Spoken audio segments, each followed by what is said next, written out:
soon as you enter Act 3, you can get the best sword in the game. Caveat, you have to slay a dragon. That's not actually a caveat, to be honest. Plus, there's also the helmet. And the crazy part about the helmet is it heals you for 2 HP per turn. Interesting thing here, if your character gets knocked, like Lae'zel with the helmet on, she does actually heal out of the knocking to just stand up again without you having to do anything every single turn. Oh, and you can't get stunned. What is so amazing about the sword? On hit, it does double damage from your strength modifier, and you get an advantage on attack rolls versus large, huge, and gargantuan creatures, aka every single big boy on the map just gets slapped with that sword.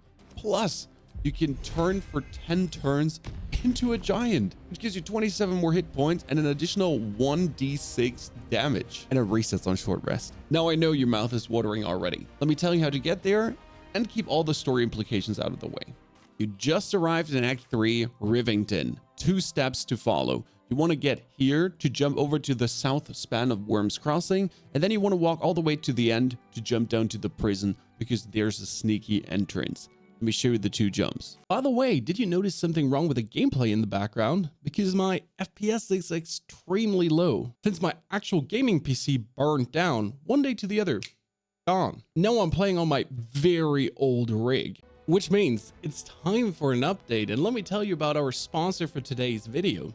They currently have an amazing offer running. If you're buying yourself selected AMD Radeon graphic cards like the 7900 XT, which is actually going to land in my new gaming PC, you'll get a copy of Starfield for free and ask the exclusive PC partner for Starfield.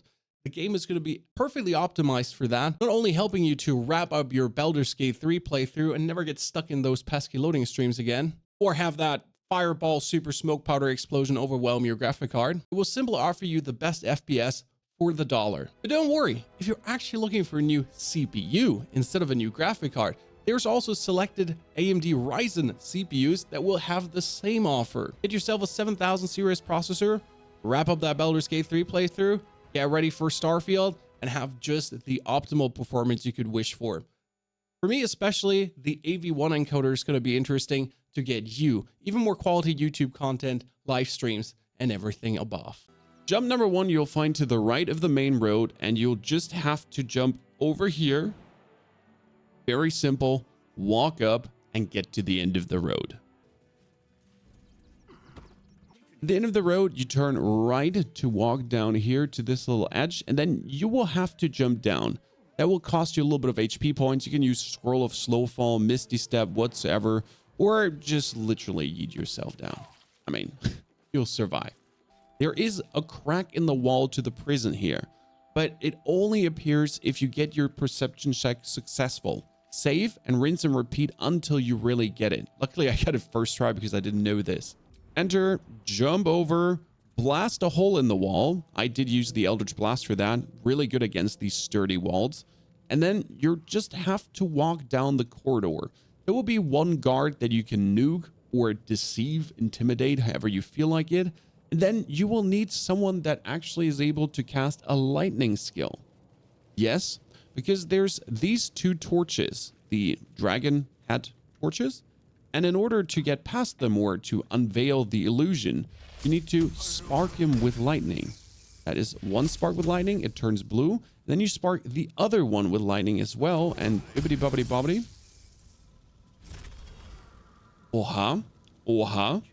We can walk straight through, and our goal is the metal door at the end, which leads you to the dragon trials. And here you will have to solve 4 riddles to make your way down into the dragon cave. The first one is a test of strength or endurance, more or less. You go in, grab the torch, and then elementals will spawn around you.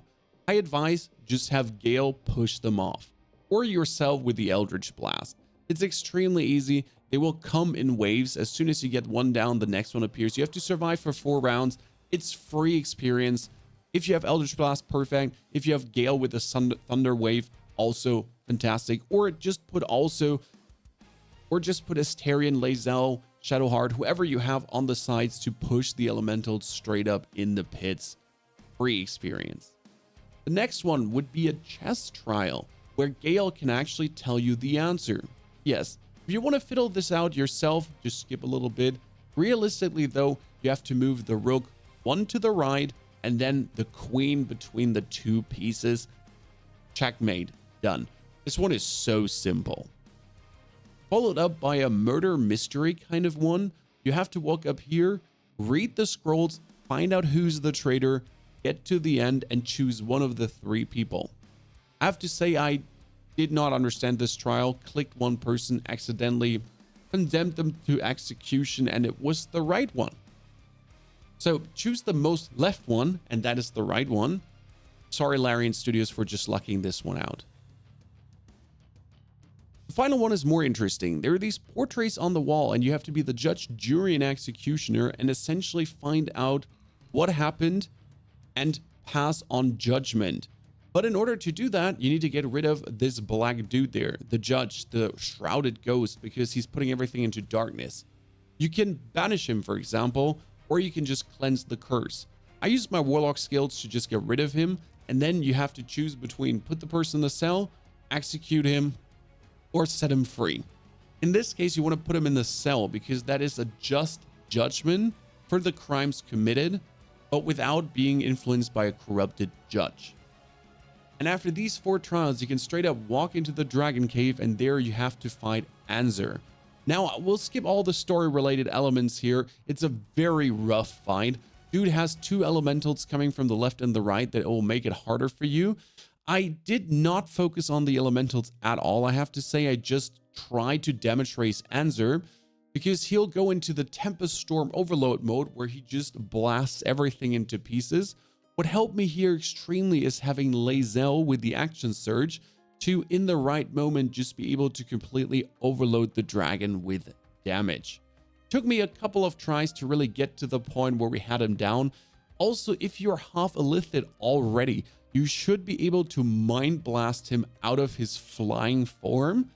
As a final tip, what really helped me is my main character talking to Anzer, Astarion at the beginning gate, Lae'zel on the other side of the dragon, and Gale sitting where the Helm of Balduran actually is, right in the box.